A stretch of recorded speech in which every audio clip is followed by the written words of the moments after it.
Alright folks, still trying on this engine. I haven't filmed all of it. I have filmed a lot, and a lot's going to of course get edited out because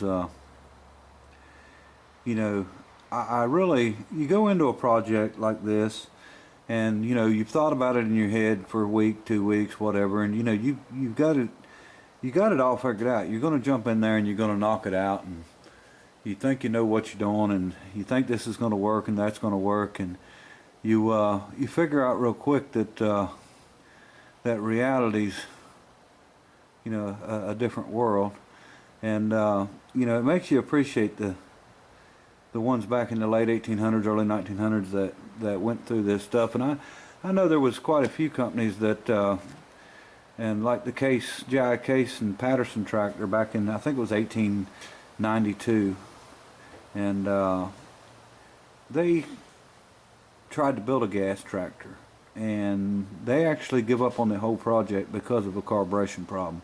Nobody could get a carburetor to run, you know, decent and good. And you know, this is not even a carburetor, this is a fuel mixer, and I know a hit and miss engine runs a lot better, or seems to, when you're not so close to the piston and or your intake valve, but I'm having a hell of a time. And you know, I wish I would have started this engine and ran it before I done this, but with that carburetor like it was, you know, I wasn't going to attempt it. But we're not giving up. I pulled the fuel mixer back out, checked a few things, and of course, you know, it all led to nothing. And I'm actually JB welding it back in, and I'm going to keep at it here. I think I'm going to make a new Venturi, change the design just a little bit, and you know, we're going to keep at it. You know, I could take a sledgehammer to this thing, but it always comes to mind when you're doing a project like this. You know, I built that air compressor engine, and I didn't have as much trouble getting it running and tuned as I'm having trouble with this, because I do have a lot of, you know, quite a bit of time in this, even though I'm sure the video is not going to show it. But you know, and I don't know that this is how they do it. I mean, that's the thing. You know, the guys that do this, that have done it, I've seen, you know, they're not going to tell you how they done it, and they're not going to give it up, and I guess I understand that now. I understand it more as I do this job. You know, it's a lot of, you know, trouble and pain to figure out. So if they went through all that trouble to figure out, I can understand why they want to hide their secret. But we will keep at it and see what happens, and go from there. Looks like we got help showed up here. All right then. Okay folks, here's my newest Venturi. We're going to try it. Went ahead and started making them out of aluminum instead of brass. Any use wasting all the brass, but we're going to give it a try and see what happens. Okay folks, seem to be getting a lot of pressure out of the damn intake here, so I'm wondering if I don't have a valve, intake valve not seating. So I'm going to pull the head back off and pull the little valve cover off and see if I can take that valve out and see what's wrong with it, if it needs lapped in or what. So I think that's where we stand right now. Everything else seems to be okay, but when I turn it over, I mean, I'm getting too much out of it. So we're going to try it. Let you know what happens. You know, you'd think a man would be smart enough to at least check the compression on this stuff before he messes with it, but I don't know if you'll be able to see it or not, but that valve has not been seating, and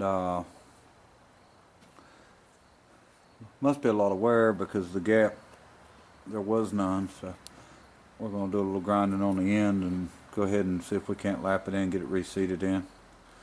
And I've got a valve grinder, I can grind it if I need to, but we'll see what it looks like. Show you shortly. Okay, I don't know if I'm going to be able to get where you can see this good, but there is a lot of pitting on that valve. Now the seat looks really good, but So I'm going to have to grind this thing, and we'll lap it in after I grind it, and we'll go from there. Well, we got it started, but for some reason the flywheel nut came loose. Flywheel come off, sheared the key, shocked me with the damn plug wire, and but it was running. So we're going to get another key and go back at it. Okay folks, we actually have it running. It's not running right, but I mean we're getting there. My venturi, this thing will pop every once in a while and blow my venturi. I've done lost one. I mean it shoots it out like a shotgun, so we're going to go ahead and set the camera up to where you can see it, and we'll see if we can start it up one time. It's been a long, hard one. I got the muffler on it, quieten it down a little bit. The venturi, I think I got it about what I want. It's not idling real low, but I don't want it to idle too low. They're kind of hard to start when a motor like it's at idle anyway. Got to choke it to start it because I don't have a check valve in the fuel system, and of course that's not the tank I'm going to run, so I have to do some fine tuning with the tank inside the cover to fool you with. But I'll start it up and let you hear it run here. Like I said, I've got to choke it to start it, so just put my finger over it. Now when I get the carburetor hooked up on it, I can use the original choke to actually start it if I don't put a check valve in it, because I'm going to take the butterfly out of this, and then we can just pull the choke.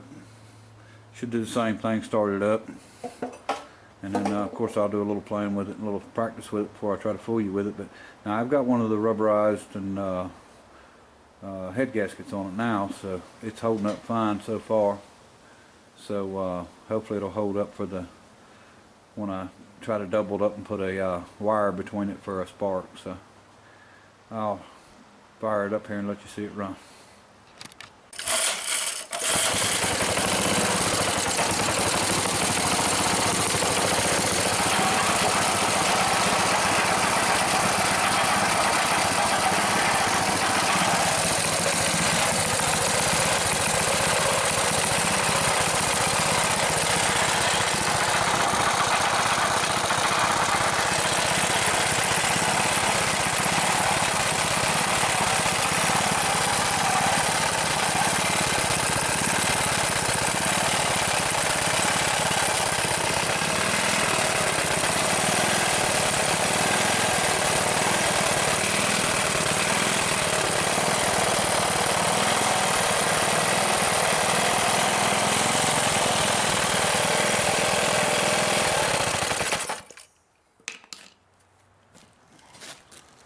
Look, Ma, no carburetor. Alright. Fine tune it a little bit more, and then we'll probably drill the hole for the exhaust next, and make it where we can cap it off. And then I think we will maybe build a couple head gaskets and see if we can't get it to fire from inside. I hope I don't have as much trouble with that as I had with getting it to run right. And also we got to build the fuel tank too, so, and we'll try to figure out how I can fill that. You know, put me a little rubber hose in there somehow or something to be able to take a syringe and fill it with fuel, so I don't have to pull that cover off every time. But boy, this has been a mess. Been a hell of a project. But it does run. And I know it would. Just can't give up on stuff like this. Alright, show you more later.